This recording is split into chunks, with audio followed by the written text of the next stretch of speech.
on rentre dans le cœur du sujet, et donc je vais donc vous faire une présentation assez haut niveau de qu'est-ce que c'est que le cloud et quelles peuvent être les valeurs apportées par cette technologie qui est en train d'arriver.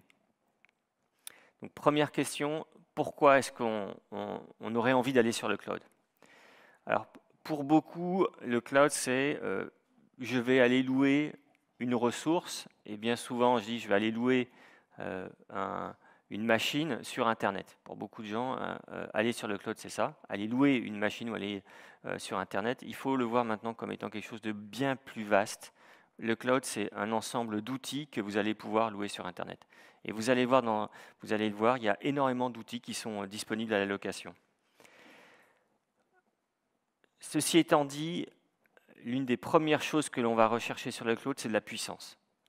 Donc on va rechercher la puissance de calcul, bien évidemment, mais aussi la puissance de communication, donc de la capacité à communiquer avec une très bonne qualité de service avec l'extérieur, et puis aussi de la puissance de stockage.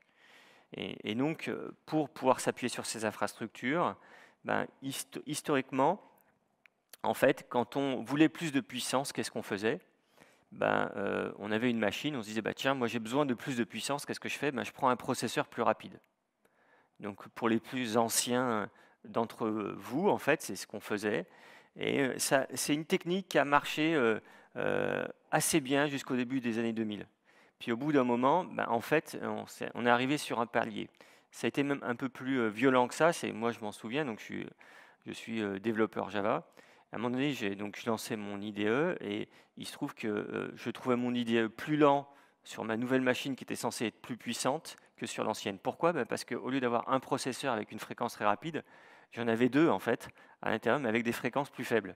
Donc globalement, j'avais plus de puissance, mais chaque processeur était plus lent. Et puis vu qu'à ce moment-là, les IDE ne savaient pas exploiter le fait d'avoir deux cœurs, j'avais entre guillemets perdu en célérité sur ma capacité de développement. Donc il y a ce palier maintenant, et donc on le sait maintenant, pour augmenter sa puissance de calcul, si on a besoin de plus de ressources, en fait, il faut paralléliser. Et ça, c'est le cœur. Donc on passe de ce qu'on appelait historiquement le scale-up. Donc vous aviez une base de données, elle était installée sur une machine, vous voulez plus de puissance, vous augmentez la taille de cette machine. L'idée qui est en train d'arriver est de tous les produits qui sortent maintenant, et en fait, ils vont exploiter une autre manière d'imaginer l'augmentation de puissance, c'est le scale-out.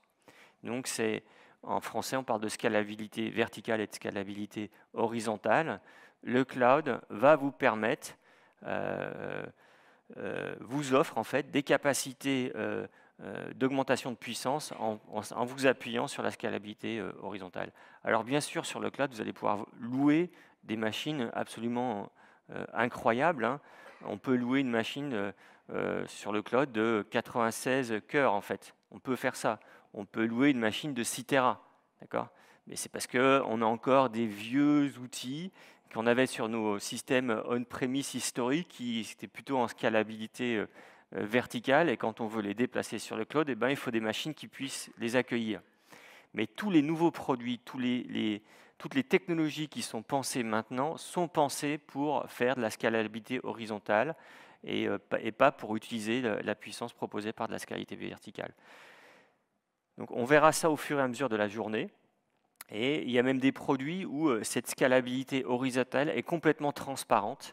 La notion de machine a complètement disparu. C'est les systèmes les plus modernes, c'est ce qu'on appelle les architectures serverless. Une autre raison historique pour aller sur le cloud, c'est souvent la première raison quand on parle du cloud, c'est moins cher. Donc c'est vrai que un cloud bien utilisé a de fortes chances de réduire vos coûts d'infrastructure. C'est vrai en fait.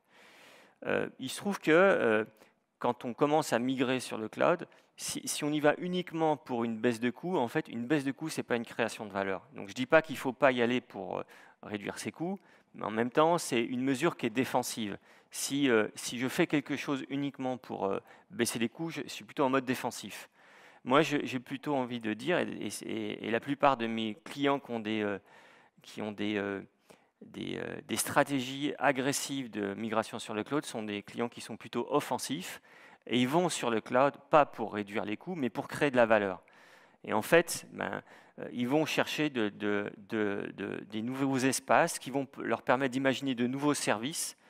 Et ces nouveaux services vont créer de la valeur et bien sûr, ils vont augmenter quelque part les coûts d'infrastructure, mais cette augmentation de coûts, elle est au service de création d'une nouvelle valeur. Et donc, moi, ce que je préfère, plutôt que de dire, c'est que je vais chercher une réduction de coûts, je préfère qu'on dise, je vais chercher le cloud pour de la création de valeur et imaginer des nouveaux services. C'est un outil qui va vous permettre d'augmenter votre compétitivité. J'en ai parlé suffisamment. Le cloud, c'est un outil qui vous permet d'encaisser de la scalabilité. Donc ça, c'est une vraie raison pour laquelle on peut aller sur le cloud. C'est vrai qu'il y a beaucoup de clients qui adoptent ces technologies pour ces raisons-là. C'est aussi très flexible. Ça veut dire quoi? C'est-à-dire que sur le cloud, on n'achète pas de machines. D'accord? On n'achète pas les ressources. On va les louer. Et donc, quand on en a besoin, on les loue. Puis si on n'en a plus besoin, on les rend. Et pour illustrer un petit peu ce que ça veut dire, sur le cloud, on loue des machines à la seconde. D'accord? C'est ça l'unité de mesure de la location. Donc si vous avez besoin d'une machine pendant 1500 secondes, vous la louez pendant 1500 secondes et après vous la rendez en fait. D'accord? Donc ça amène énormément de flexibilité. Vous avez des équipes de dev qui ont des plateformes sur lesquelles ils créent leur soft. La journée, vous les louez et la nuit, vous les rendez. Et donc c'est à ce moment-là où vous allez avoir une vraie flexibilité qui va vous amener des améliorations sur vos factures en fait, d'IT. Autre type de flexibilité, vous avez une idée. Vous dites, tiens, j'aimerais tester ce nouveau service. Le fait de dire, je passe de l'idée à quelque chose qui passe sur une infrastructure, ça se fait très très rapidement en fait sur le cloud. Et puis si votre idée était bonne, vous pouvez continuer à faire grossir cette infrastructure que vous avez commencé à imaginer. Et puis si cette idée finalement, elle n'est pas adaptée au marché actuel, vous pouvez déprovisionner et ça se fait très simplement. Donc ça amène beaucoup de flexibilité. Voilà, donc en gros, j'espère que je vous ai convaincu qu'il faut, si vous n'avez pas encore migré, qu'il faut migrer. Qui utilise actuellement des infrastructures cloud? Il y en a pas mal. Vous êtes déjà tous convaincus, quand une grosse partie. Ok, donc maintenant, c'est vrai qu'une fois qu'on est convaincu du fait qu'il faut aller sur le cloud, c'est comment est-ce qu'on va choisir son cloud provider. Donc chaque cloud a un peu ses typologies. Voilà, on ne va pas forcément rentrer dans les détails. Ce qu'on va faire aujourd'hui, c'est qu'on va vous présenter un peu les raisons pour lesquelles vous pouvez envisager de migrer sur l'infrastructure cloud de Google. En fait, quels sont ces avantages de cette plateforme?